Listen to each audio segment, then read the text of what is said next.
Good morning. Swatantra TV daily news and analysis షోకి స్వాగతం. నేను మీ యాంకర్ కావ్య. రాజకీయ వ్యూహాలు, చారిత్రాత్మక తీర్పులు, పారిశ్రామిక సంచలనాలు ఇవే ఈరోజు దేశ అంతర్జాతీయ వేదికలపై హాట్ టాపిక్స్. అమెరికా అధ్యక్షుడికే షాక్ ఇచ్చిన సుప్రీంకోర్టు తీర్పు ఒకవైపు, ఒక పక్క వైజాగ్ స్టీల్ ప్లాంట్ నష్టాలతో ఉన్న నేపథ్యంలో రాయలసీమలో అడుగు పెడుతున్న కడప స్టీల్ ప్లాంట్ మరోవైపు, ఇక తెలంగాణలో కోత విధిస్తున్న రైతు భరోసా నిధుల చుట్టూ తిరుగుతున్న రాజకీయ లెక్కలు మరోవైపు. ఈ మూడు ప్రధాన అంశాలపై విశ్లేషణలు అందించడానికి అనలిస్ట్ ఎం కోటేశ్వరరావు గారు ఈరోజు మనతో పాటు లైవ్ లో ఉన్నారు. Sir, welcome to the show sir. Sir, ప్రధాన వార్తల గురించి చర్చించే ముందు మీడియాలో వచ్చిన టాప్ హెడ్లైన్స్ ని ఓసారి చూద్దాం. ముందుగా మనం English paper the Pioneer paper కనుక చూసుకుంటే ఇందులో మనం ఒక మెయిన్ హెడ్లైన్ చూసుకోవచ్చు. ఇక్కడ our government stands by farmers assets CM says government spends 1.75 lakh crore on farmers in 30 months, rejects BRS criticism of agriculture record, hits out at BJP chief Nabin. So ఇది main హెడ్లైన్గా చూసుకోవచ్చు. ఇక్కడ మనం ఇంకో headline కనుక వెళ్ళిపోతే break silos focus on results, Modi calls for a whole of government approach, interacts with secretaries. So దీనికి సంబంధించిన news ఒకటి చూసుకోవచ్చు. ఇక్కడ ఇంకోటి న్యూస్ చూసుకోవచ్చు. Headline US supreme court upholds birth right citizenship, rejects Trump's proposal limits. Congress is synonymous with criminalization of politics, said by Nitin Nabin. Make government accountable for public money spent on Rahul's foreign visits, argues party cadres on last day of TG visits. So Nitin Nabin చేసిన వ్యాఖ్యలు కూడా ఇక్కడ హెడ్లైన్లో మనం చూసుకోవచ్చు. Union Minister calls for agri research industry partnership, says it will drive India's next phase of eco growth. So, Union Minister Jitendra Singh on Tuesday said stronger partnerships between agriculture, research and industry will drive the country next phase of economic growth అని కూడా చెప్పడం జరిగింది. So దానికి సంబంధించిన headline కూడా ఇక్కడ చూసుకోవచ్చు మనం. సో ఇక్కడ మనం ఒక ఆర్టికల్ చూసుకోవచ్చు. Union cabinet rejig on cards, Shaktikanta Das in limelight, Janasena Shinde's Shiv Sena to get berths. So ఈ article written by the Pioneer resident editor B Krishnaprasad garu. So ఇక్కడ క్లుప్తంగా క్లియర్గా అయితే రాయడం జరిగింది యూనియన్ క్యాబినెట్ గురించి. సో ఒకసారి చదువుదాం దాని గురించి సంబంధించిన news. The much awaited and expected central cabinet reshuffle may be of far reaching nature, giving indicators of significant inclusions and prominent inclusions. As this is the first cabinet regime of Prime Minister Narendra Modi led central cabinet, the probabilities and possibilities of key ministers being shunted out, giving space and hope for awaiting probabilities appear to be immense. So union షెఫిల్కి సంబంధించి union central cabinet షెఫిల్కి సంబంధించింది ఒక article అయితే రాయడం జరిగింది Krishnaprasad garu. So దీని గురించి ఇంకా కోటేశ్వరరావు గారు ఏం చెప్తారు అనేది ఒకసారి విందాం. సార్, కోటేశ్వరరావు గారు, సో ఇక్కడ కృష్ణప్రసాద్ రావు గారు యూనియన్ క్యాబినెట్ గురించి, యూనియన్ క్యాబినెట్ షెఫిల్ గురించి రాశారు, రీషెఫిల్ గురించి. సో దీని గురించి మీరు ఏం చెప్తారు సార్? కేంద్ర ప్రభుత్వంలో 2 సంవత్సరాలు గడిచిన తర్వాత మంత్రివర్గ పునర్వ్యవస్థీకరణ అనేటువంటి వార్తలు గత నెల రోజులుగా వస్తున్నాయి. దానిలో తెలంగాణకు 2 నుంచి 3 మంత్రి పదవులు, అంటే 2 నుంచి 3 మంత్రి పదవులు వస్తాయనేటువంటి ఊహాగానం కూడా వచ్చాయి. అందులో ఈటెల రాజేందర్, డికే అరుణ, ధర్మపురి అరవింద్, వీళ్ళు 3 పేర్లు వినిపిస్తూ ఉంటాయి. బండి సంజయ్ గారికి ఇప్పుడు ఉన్నటువంటి హోదా నుంచి క్యాబినెట్ ర్యాంకు ఇస్తారు అనేటువంటిది కూడా వాటిలో ఉన్నది. నిజంగా ఆ విధంగా ఇస్తారా లేదా అనేటువంటిది మనం చూడాల్సి ఉంది.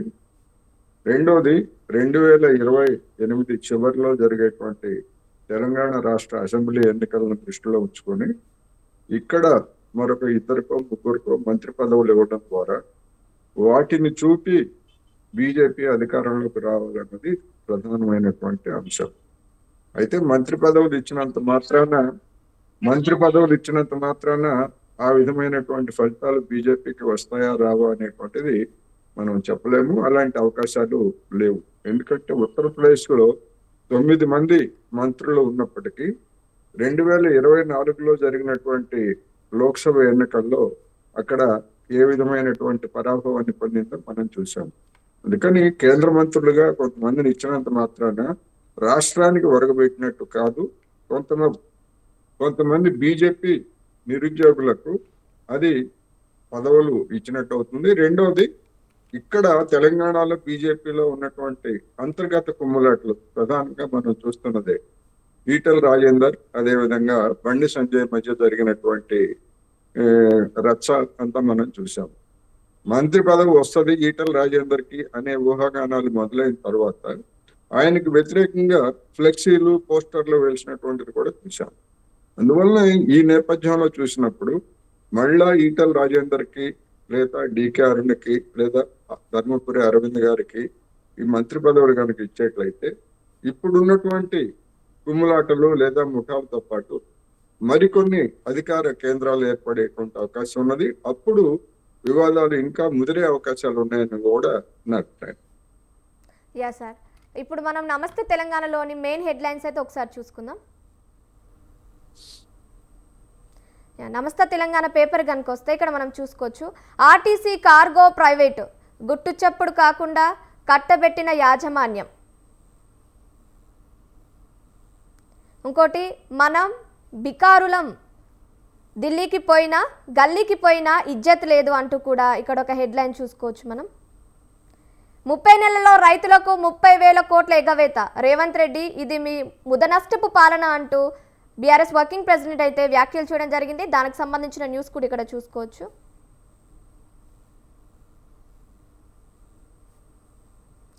సార్, ఈసీ వివక్షపై సీజేఐకి 23 విపక్షాల లేఖ, పాక్లో మేం భాగం కాదు అంటూ కూడా ఒక హెడ్లైన్ చూసుకోవచ్చు. ఇక్కడ ఫీజు బకాయిల కోసం విద్యార్థుల రణం, ఉన్నత విద్యామండలి ముట్టడి ఉద్రిక్తం, రియంబర్స్మెంట్ నిధులను విడుదల చేయాలని విద్యార్థి సంఘం అయితే డిమాండ్ చేయడం జరిగింది.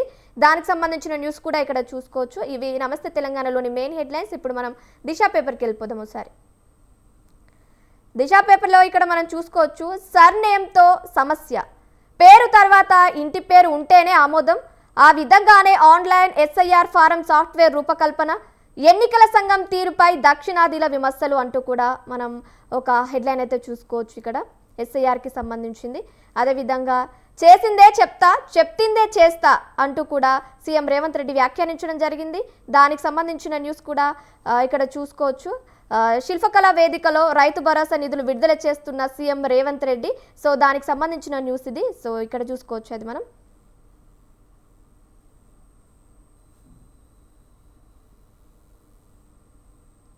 రెవెన్యూ కలెక్షన్ కరప్షన్ పై కన్ను, సబ్ రిజిస్ట్రేషన్ శాఖపై నిఘా, అవినీతి అధికారులు కదలికపై ఆరా, ఫిర్యాదులు రాగానే రంగంలోకి ఏసీబీ, పూర్తి ఫ్రీడమ్ ఇచ్చిన మంత్రి ప్రభుత్వం అంటూ కూడా ఇక్కడ మనం ఒక హెడ్లైన్ చూసుకోవచ్చు. ఇది దానికి సంబంధించినది. ఢిల్లీ దర్బార్కు ఆర్ఆర్ ట్యాక్స్, రాహుల్ గాంధీకి తెలంగాణ ఓ ఏటీఎం, బీఆర్ఎస్ కాంగ్రెస్ పాలనకు తేడా ఏమీ లేదు అంటూ కూడా నితిన్ నబీన్ వ్యాఖ్యానించడం జరిగింది. సో దానికి సంబంధించిన న్యూస్ ఇక్కడ చూసుకోవచ్చు. సో ఇవి దిశ పేపర్లోని మెయిన్ హెడ్లైన్స్. ఇప్పుడు మనం వెలుగు పేపర్కి వెళ్ళిపోదాం. వెలుగు పేపర్లో ఇక్కడ మనం చూసుకోవచ్చు, బర్త్ రైట్ సిటిజన్షిప్ సరైనదే, అమెరికా సుప్రీంకోర్టు సంచలన తీర్పు, ప్రెసిడెంట్ ట్రంప్కు భారీ షాక్ అనే చెప్పొచ్చు. సో దానికి సంబంధించిన న్యూస్ కూడా ఇక్కడ మనం చూసుకోవచ్చు. తెలంగాణలో బీజేపీ ప్రభుత్వ ఏర్పాటుకు ఢిల్లీలో మిషన్, కాంగ్రెస్ సర్కార్కు కౌంట్ డౌన్ మొదలైందంటూ కూడా నితిన్ నబీన్ వ్యాఖ్యానించడం జరిగింది. సో దానికి సంబంధించిన హెడ్లైన్స్ కూడా ఇక్కడ చూసుకోవచ్చు. కేసీఆర్వి బెల్ట్ బజార్లు, మావి రైతు బజార్లు అంటూ కూడా రేవంత్ వ్యాఖ్యానించడం జరిగింది. దానికి సంబంధించిన న్యూస్ కూడా ఇక్కడ చూసుకోవచ్చు హెడ్లైన్. త్వరలో 400 రెగ్యులర్ సర్వేయర్ పోస్టులు, డైరెక్ట్ రిక్రూట్మెంట్ ద్వారా భర్తీకి ప్రతిపాదనలు, సీఎం నుంచి గ్రీన్ సిగ్నల్ రాగానే నోటిఫికేషన్, ప్రస్తుతం 2-3 మండలాలకు ఒకే సర్వేయర్, భూముల సర్వేకు రెగ్యులర్ సర్వేయర్లు కీలకం అంటూ కూడా దానికి సంబంధించిన న్యూస్ చూసుకోవచ్చు. 1 కోటి ఇస్తామని 1,00,000 ఇచ్చిండ్రు అంటూ పీఎఫ్ లైఫ్ ఇన్సూరెన్స్ డబ్బులను పరిహారంలో చూపించడం దారుణం అంటూ కూడా హరీష్ రావు వ్యాఖ్యానించడం జరిగింది. ఇది సిగాచి కంపెనీ ఇచ్చిన పైసలవే బాధితులకు ఇచ్చి పరిహారం నుంచి ప్రభుత్వం తప్పించుకుంటుందని కూడా ఫైర్ అయ్యారు. సో దానికి సంబంధించిన హెడ్లైన్స్ ఇక్కడ చూసుకోవచ్చు. అదే దానికే ఇంకా ఇక్కడ మంత్రి వివేక్ వెంకటస్వామి ఇంకో వ్యాఖ్యలు చేయడం జరిగింది. సిగాచి బాధితులకు న్యాయం చేశామంటూ కూడా ఇక్కడ మంత్రి వివేక్ వెంకటస్వామి మాట్లాడడం జరిగింది. సో అక్కడ దానికి సంబంధించిన న్యూస్ కూడా ఇక్కడ చూసుకోవచ్చు. హెడ్లైన్: మాన్సూన్ సెషన్లో కీలక బిల్లులు. ఈ నెల 20 నుంచి పార్లమెంట్ సమావేశాలు. Delimitation, one nation one election బిల్లులపై మోదీ ఫోకస్. కేంద్రంలో మంత్రివర్గ విస్తరణ ఇప్పట్లో లేనట్లే, సెప్టెంబర్ లేదా అక్టోబర్కు వాయిదా వేసే యోచన. వయసు పైబడిన మంత్రుల స్థానంలో కొత్త వారికి అవకాశం అంటూ కూడా ఇక్కడ మనం ఒక మెయిన్ హెడ్లైన్ చూసుకోవచ్చు. సో కొత్తగా బాధ్యతలు స్వీకరించిన సంజయ్ జాజు, సిఎస్ బాధ్యతలు స్వీకరించిన సంజయ్ జాజు అని కూడా ఇక్కడ మనం హెడ్లైన్ చూసుకోవచ్చు. తను తెలంగాణ సెంటిమెంట్ గౌరవిస్తూ కమిట్మెంట్తో పనిచేస్తా అని కూడా చెప్పడం జరిగింది. సో దానికి సంబంధించిన న్యూస్ ఇక్కడ చూసుకోవచ్చు. ఇప్పుడు ఆంధ్రజ్యోతిలోని మెయిన్ హెడ్లైన్స్ ఒకసారి చూద్దాం. ఆంధ్రజ్యోతిలో కనుక మెరుగైన భవితకు సంకల్పం అంటూ కూడా ఇక్కడ మనం మెయిన్ హెడ్లైన్ చూసుకోవచ్చు. కేంద్రీయ గిరిజన విశ్వవిద్యాలయం తొలి స్నాతకోత్సవంలో విద్యార్థులు పట్టాలు అందజేస్తున్న రాష్ట్రపతి ద్రౌపది ముర్ము. సో ద్రౌపది ముర్ము పట్టాలు అందజేస్తున్నారు విద్యార్థులకి. దానికి సంబంధించిన న్యూస్ కూడా ఇక్కడ చూసుకోవచ్చు. స్వరవ హక్కులు, ప్రాజెక్టులకు భూ కేటాయింపులపై కీలక నిర్ణయం. గతంలో ఉన్న నిబంధనలో మార్పు. రాయితీ మార్కెట్ విలువకు కేటాయిస్తే నిర్వహణ హక్కులు ప్రభుత్వానివే అంటూ కూడా ఇక్కడ మనం ఒక హెడ్లైన్ చూసుకోవచ్చు. విడతల వారి షో వద్దు, 300 కోట్లు ఒకేసారి పడాలి, లేదంటే నా మాట పోతుంది. వెలుగొండ నిర్వాసితులపై సీఎం పట్టు. ఒక్కసారిగా కష్టమన్న ఆర్థిక శాఖపై ఫైర్ అయ్యారు. ఫలితంగా 29న చకాచకా ఖాతాల్లోకి సొమ్ము అంటూ కూడా ఇక్కడ హెడ్లైన్ చూసుకోవచ్చు. అదేవిధంగా ఖనిజాల గని ఏపీ 62,000 చదరపు కిలోమీటర్ల పరిధిలో మినరల్ మ్యాపింగ్.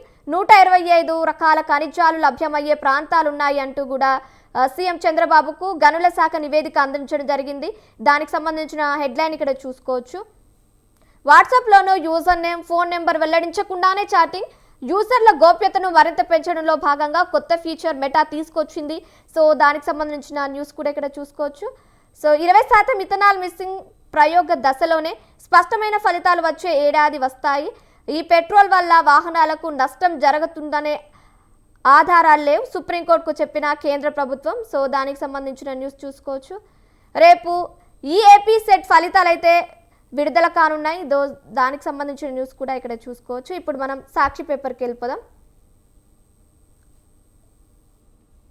సాక్షి పేపర్లో కనుక చూసుకుంటే ఇక్కడ మనం ఒక మెయిన్ హెడ్లైన్ చూసుకోవచ్చు, ఇంపార్టెంట్ వన్. రగిలిన రైతన్న, చంద్రబాబు సర్కార్ దగాపై దద్దరిల్లిన విజయవాడ ధర్నా చౌక్ అంటూ కూడా ఇక్కడ మామిడికి మద్దతు ధర ఇవ్వని చంద్రబాబు రైతు ద్రోహి అంటూ కూడా రైతులు ధర్నా చేయడం జరిగింది. దానికి సంబంధించిన న్యూస్ ఇక్కడ చూసుకోవచ్చు. హెడ్లైన్, మెయిన్ హెడ్లైన్: ఆనాకో రిటైర్డ్ జడ్జ్, వాడి సంగతి చూస్తా. రిటైర్డ్ జడ్జిపై బండ బూతులతో విరుచుకుపడ్డ Chandragiri TDP MLA Pulivarthi Nani. So ఆ హెడ్లైన్ చూసుకోవచ్చు. నేడు వైఎస్ జగన్ అయితే ప్రెస్ మీట్ పెట్టబోతున్నారు. సో కేంద్ర కార్యాలయంలో ఉదయం 11 గంటలకు సమకాలీన అంశాలపై ఆయన అయితే మాట్లాడనున్నారు. దానికి సంబంధించిన హెడ్లైన్ చూసుకోవచ్చు. సార్ కోటేశ్వరరావు గారు, సార్ ముందుగా మనం ఇంటర్నేషనల్ న్యూస్ చూసుకుంటే ఈరోజు ఇంట్రెస్టింగ్ టాపిక్ ఒకటి చూసుకోవచ్చు సార్. ఏంటంటే ది పయనీర్ పేపర్లో మనం ఒక హెడ్లైన్ చూసాం, ట్రంప్కు సుప్రీం షాక్, బర్త్ రైట్ పారసత్వ రక్షణ అంటూ కూడా. సో ఇక్కడ అమెరికా సుప్రీంకోర్టు 6-3 మెజార్టీ తీర్పుతో ట్రంప్ ప్రతిపాదన వీగిపోవడం, దానివల్ల వలస విధానంలో ఎలాంటి చారిత్రాత్మక మార్పులకు సంకేతం సార్ ఇది. మీరు దీని గురించి ఎలా విశ్లేషిస్తారు? చారిత్రాత్మక మార్పులు కొత్తగా వచ్చేది ఏమీ లేదు. ఆల్రెడీ ఇంతకు ముందున్నటువంటి నిబంధనల ప్రకారం ఏ దేశంలో అయినా, అది అమెరికా అయినా లేకపోతే మరొక దేశం అయినా, ఎవరైనా బిడ్డ జన్మిస్తే ఆ గడ్డ మీద అక్కడి పౌరసత్వం ఆటోమేటిక్ గా వస్తుందనేటువంటిది ఉన్నటువంటి నిబంధన. ఎక్కడన్నా ఎక్సెప్షన్ ఏమన్నా దేశాలు ఉన్నాయనేటువంటిది మనం చూడాలి. మొత్తం మీద అన్ని దేశాల్లో ఉన్నటువంటి ఒక సాధారణ నిబంధన, అది అమెరికాలో కూడా ఉంది. అయితే డొనాల్డ్ ట్రంప్ గతంలో చేసినటువంటి విమర్శలు ఏమిటి అంటే, అమెరికా పౌరసత్వం ఆటోమేటిక్ గా వచ్చేందుకు, తెచ్చుకునేందుకు అనేక మంది ఆసియా దేశాల నుంచి, భారత్ కావచ్చు, చైనా లేదా ఇతర దేశాల నుంచి తల్లిదండ్రులు వచ్చి ఇక్కడ బిడ్డలకి జన్మనిచ్చి ఆటోమేటిక్ గా పౌరసత్వం పొందుతున్నారు. అలాంటి పౌరసత్వ హక్కుని నేను అంగీకరించను అని చెప్పేసి దాన్ని రద్దు చేస్తూ నిర్ణయం తీసుకున్నాడు. ఆ తీసుకున్నటువంటి నిర్ణయం చెల్లదు అనేటువంటిది ఇప్పుడు తాజాగా సుప్రీంకోర్టు ఇచ్చినటువంటి మెజారిటీ తీర్పు. అందువలన ఇప్పుడు ఉన్నటువంటి యథాస్థితి కొనసాగుతుంది తప్ప దీనిలో విప్లవాత్మకమైనటువంటి మార్పులు అంటూ వచ్చేదేమీ ఉండదు అనేది ఈ సందర్భంగా మనం చెప్పుకోవచ్చు. ఉన్నటువంటి స్థితిని అది అధ్యక్షుడు తీసుకున్నటువంటి నిర్ణయం చెల్లదు అని చెప్పింది. అంటే ఇప్పుడు ఉన్నటువంటి స్థితి కొనసాగుతుంది అనేది మనం అర్థం చేసుకోవాలి. ఎస్ సార్, అదేవిధంగా ఇప్పుడు గ్రీన్ కార్డు కోసం దశాబ్దాలుగా వేచి చూస్తున్న లక్షల మంది భారతీయ ఐటీ ఉద్యోగుల పిల్లలకు ఈ తీర్పు ఎలాంటి శాశ్వత రక్షణనిస్తుందంటారు? అంటే అక్కడ జన్మించినటువంటి వాళ్ళకి ఆ విధమైనటువంటి పౌరసత్వం వస్తుంది. అయితే వారి తల్లిదండ్రులకి గ్రీన్ కార్డు అనేటువంటిది మళ్ళీ ఒక సమస్య అయ్యేట్లయితే తల్లిదండ్రులు ఒక దగ్గర, పిల్లలు ఒక దగ్గర మీరు గ్రీన్ కార్డ్ ఇవ్వలేదు కనుక మీరు మా దేశం నుంచి వెళ్ళిపోమని చెప్పేసి అమెరికా రాబోయే రోజుల్లో నిర్ణయం తీసుకున్నా కూడా ఆశ్చర్యం లేదు. తీసుకోవచ్చు. ఎందుకంటే గ్రీన్ కార్డు లేనటువంటి వాళ్ళని వెళ్ళిపోమని అడగవచ్చు. ఇది కొన్ని చట్టపరమైన, సామాజిక పరమైనటువంటి సమస్యల్ని సృష్టించేటువంటి అవకాశం ఉన్నది. అందుకని దాన్ని ఎట్లా పరిష్కరిస్తారు ఏమిటి అనేటువంటిది ఒకవేళ ఇటువంటి సమస్య కనుక తలెత్తేట్లయితే అమెరికా ప్రభుత్వం దాన్ని ఏ విధంగా పరిష్కరిస్తుంది అనేటువంటిది కూడా మనం రాబోయే రోజుల్లో చూడాల్సి. సార్, అదేవిధంగా ఇటు 14వ రాజ్యాంగ సవరణను దాటివేసి ట్రంప్ కోరుకున్నట్లుగా కేవలం పార్లమెంట్ చట్టం ద్వారా దీనిని మార్చడం భవిష్యత్తులో సాధ్యం అవుతుందా? సాధ్యమేనా? చూడాలి. పార్లమెంట్ కి సర్వాధికారాలు ఉంటాయి. అన్ని దేశాల్లో ఉన్నటువంటి అది నిబంధనే. ఎందుకంటే పార్లమెంట్ సుప్రీం చట్టాలు చేయడానికి, వాటిని అమలు జరపడానికి. మరి అటువంటి చట్టాలని అమెరికా పార్లమెంటు చేస్తుందా? చేసేట్లయితే దాని మీద చర్చ కూడా ముందే జరుగుతుంది. అందుకని ఇవన్నీ కూడా ఏంటంటే అమెరికా సమాజంలో, అమెరికా ఆర్థిక రంగంలో, అదే అమెరికా సమాజంలో తలెత్తినటువంటిది లేదా ముంచుకొస్తున్నటువంటి ఆర్థిక సమస్యలు లేదా సామాజిక సంక్షోభం నేపథ్యంలో ఇలాంటి చర్చలన్నీ కూడా వస్తున్నాయి. ఇలాంటి నిర్ణయాలు జరుగుతున్నాయి, వివాదాస్పద నిర్ణయాలు. అందుకని అక్కడ ఉన్నటువంటి న్యాయ వ్యవస్థ కానీ లేకపోతే శాసన వ్యవస్థ కానీ ఇవన్నీ కూడా మరి దీనిలో జోక్యం చేసుకున్నటువంటిది మనం చూస్తున్నాం. ముఖ్యంగా న్యాయ వ్యవస్థ ఇప్పుడు ట్రంప్ నిర్ణయం మీద జోక్యం చేసుకుంది. రేపు పార్లమెంట్ కూడా ఒకవేళ అలాంటి నిర్ణయం కనుక చేస్తే అప్పుడు ఏం చెప్తుంది సుప్రీం న్యాయ వ్యవస్థ అనేటువంటి సమస్య. నాకు తెలిసినంత వరకు ఏ దేశంలో అయినా కానీ సుప్రీం న్యాయ వ్యవస్థ లేదా శాసన వ్యవస్థలకి విభజన అనేటువంటిది ఉన్నది. ఆ విభజన ఏమిటంటే శాసనాలు చేయడం చట్టసభల యొక్క హక్కు. ఆ చట్టసభలు చేసినటువంటి శాసనాలు సక్రమంగా అమలు చేశాయా లేదా అనేటువంటి సమీక్షించేటువంటి అధికారం, లేకపోతే సరిగా లేకపోయేట్లయితే వాటిని పరిష్కరించేటువంటి అధికారం న్యాయ వ్యవస్థలకు ఉంటుంది తప్ప మీరు ఫలానా చట్టాలు చేయకూడదు లేదా ఇవే చట్టాలు చేయాలి అని నిర్దేశించేటువంటి లేదా తీర్పులు ఇచ్చే అధికారం న్యాయ వ్యవస్థకు లేదు. అది అమెరికా అయినా, భారత్ అయినా, మరొక దేశమైనా కానీ ఆ విధమైనటువంటి విభజన అధికార విభజన అనేటువంటిది ఉన్నది. ఈ నేపథ్యంలో చూసినప్పుడు ఎవరైనా అటువంటి చట్ట సవరణ చేస్తే అప్పుడు ఏంటి అనేటువంటిది ప్రశ్న.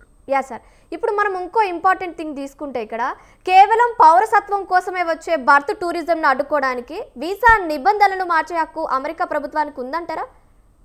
డెఫినెట్ గా ఉంటది. ఎందుకు వస్తున్నారు, ఏమిటి, ఏ పర్పస్ తో వస్తున్నారు? ఇప్పటికే వీసా నిబంధనల్ని కఠినతరం చేశారు. ఆ వీసా నిబంధనల్ని కఠినతరం చేసినప్పుడు ఈ విధమైనటువంటి రాబోయేటువంటి రోజుల్లో ఈ బర్త్ టూరిజం పేరుతో వచ్చేటువంటి వాళ్ళకి అంటే మహిళలే కనుక మహిళలకి వాళ్ళ యొక్క ఆరోగ్య స్థితి ఏమిటి, ప్రెగ్నెంట్ గా ఉన్నారా, లేకపోతే ప్రెగ్నెన్సీ ఎన్ని నెలలు ఉన్నది, ఒకవేళ ఆ సమయంలో అంటే అమెరికా వచ్చినటువంటి సమయంలో బిడ్డలు పుట్టేట్లయితే వచ్చేటువంటి సమస్యలు ఏమిటనేటువంటి వాటన్నిటిని కూడా ఖచ్చితంగా నిబంధనలు విధించేటువంటి అధికారం అయితే ఆయా దేశాలకు ఉంటుంది. అది అమెరికాకు కూడా వర్తిస్తుంది. సార్, ఇప్పుడు మనం ఏపీకి వెళ్ళిపోయినట్టయితే కడప స్టీల్ ప్లాంట్ వైజాగ్ నష్టాల నీడలో కొత్త ఆశ అంటకుడు ఆంధ్రజ్యోతిలో మనం ఒక హెడ్లైన్ చూసాం సార్. అయితే ఇక్కడ వైజాగ్ స్టీల్ ప్లాంట్ తీవ్ర నష్టాల్లో ఉన్న తరుణంలో కడపలో కొత్త ఉక్కు ప్లాంట్ ఏర్పాటు చేయడం ఆర్థికంగా లాభదాయకమే అంటారా? ఆర్థికంగా లాభదాయకమా కాదా అనేటువంటిది ఇది కడప స్టీల్ ప్లాంట్ ప్రైవేట్ రంగంలో వస్తున్నది. ప్రైవేట్ రంగంలో వస్తున్నది అంటే వాళ్ళకి తగిన అనేకమైనటువంటి రాయితీలు లేదా ఇతర వెసులుబాట్లని రాష్ట్ర ప్రభుత్వం కల్పించింది. దానికి సంబంధించి గత ఏడాది రాష్ట్ర ప్రభుత్వం విధానపరమైనటువంటి నిర్ణయం తీసుకున్నది. ఇప్పుడు అది ఖరారై ఆ ప్లాంట్ ని ఎక్కడ పెట్టాలని అంటున్నారు. మరి అదే విధమైనటువంటి రాయితీలు వైజాగ్ ప్రభుత్వ రంగంలో ఉన్నటువంటి స్టీల్ ప్లాంట్ కి రాష్ట్ర ప్రభుత్వం ఎందుకు ఇవ్వదు? అంటే దాని అర్థం ఏమిటంటే ప్రభుత్వ రంగ సంస్థలకు నిర్వీర్యం చేసి లేదా నష్టపరిచి ఇవి నష్టాలు వస్తున్నాయనేటువంటి పేరుతోటి వాటిని వదిలించుకోవడానికి కేంద్ర ప్రభుత్వం అనుసరిస్తున్నటువంటి విధానాన్ని రాష్ట్ర ప్రభుత్వం కూడా ఫాలో అవుతుంది, అనుసరిస్తా ఉంది. అందుకని ప్రైవేటు స్టీల్ కంపెనీలకేమో విపరీతమైనటువంటి రాయితీలు ఇస్తూ కనీసం వైజాగ్ స్టీల్ కి నష్టాలకి కారణమైనటువంటి సొంత గనులు లేకపోవడం అనేటువంటి అందరికీ తెలిసినటువంటి సత్యం. మరి అటువంటి గనులు ఇప్పించి దాన్ని కూడా లాభాల్లో బాట పట్టించడానికి అవసరమైనటువంటి చర్యలు తీసుకోకపోగా ఇప్పటికీ దాన్ని నిర్వీర్యం చేసేటువంటి కుట్ర. ఇప్పటికే దాదాపు 10,000 మంది అంటే తాత్కాలిక కార్మికులు వాళ్ళందరినీ తొలగించేశారు, కాంట్రాక్ట్ కార్మికులని. అదేవిధంగా పర్మనెంట్ కార్మికులు రిటైర్ అయినటువంటి వాళ్ళ ప్లేస్ లో మళ్ళా కొత్తగా ఖాళీలని నింపలేదు. ఈ విధమైనటువంటి చర్యలు ఒకవైపు తీసుకుంటూ మరొక వైపు కడప స్టీల్ ప్లాంట్ తోటి ఏదో మొత్తం రాయలసీమ ముఖ చిత్రమే మారిపోతుంది అని చెప్పేసి చెప్తున్నారు. కడప స్టీల్ ప్లాంట్ లో 10,000 ఉద్యోగాలు పోయాయి. ఈ జిందాల్ స్టీల్ ప్లాంట్ కడపలో పెట్టేటువంటి దానిలో ఎన్ని వస్తాయంటే 2,500 వస్తాయంటున్నారు. మరి ఆ 2,500 ఇచ్చేదానికి మరి పెద్ద ఎత్తున రాయితీలని ఆంధ్రప్రదేశ్ ప్రభుత్వం ఇస్తా ఉంది. సార్ అదే విధంగా ఇప్పుడు వైజాగ్ ప్లాంట్ కు శత్రువుగా మారిన సొంత ముడి సరుకు లేకపోవడం అనే సమస్య ఇప్పుడు కడప జేఎస్డబ్ల్యూ ప్లాంట్ కు ఎలా ప్లస్ కాబోతుంది సార్? ప్లస్ అంటే దానికి సొంత గనులు ఒకవేళ ఉన్నాయి, ఇంకా కావాలంటే రాష్ట్ర ప్రభుత్వం కేంద్ర ప్రభుత్వాలు దానికి ఇస్తాయి.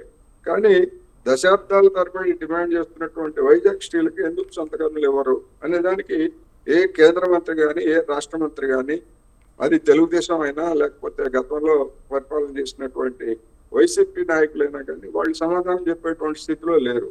ఎందుకంటే ఎవరైనా కానీ ఏ పార్టీ అయినా కానీ వాళ్ళు ప్రైవేట్ రంగం పట్ల మోజు. ఎందుకంటే ప్రైవేట్ రంగానికి వైపు ప్రభుత్వ రాయితీలు ప్రజల సొమ్మును రాయితీలుగా ఇస్తుంటే మరొక వైపు ఆ ప్రైవేట్ కంపెనీలు ఎన్నికలకి నిధులు లేకపోతే ఇతరత్ర కిక్ బ్యాక్స్ ఇచ్చేటువంటి అవకాశం ఉంది. అది ప్రభుత్వ రంగ సంస్థల్లో ఉన్నటువంటి వాటికి అది సాధ్యం కాదు. వైజాగ్ స్టీల్ కి రాయితీలు ఇచ్చినా గానీ అది దాన్ని బాగుపడడానికి తోడ్పడుతుంది తప్ప అధికారంలో ఉన్నటువంటి వాళ్ళకి వైజాగ్ స్టీల్ అధికారులు ఏమో లంచాలు ఇవ్వరు, లేకపోతే వెనకాల చేతులు తాకరు.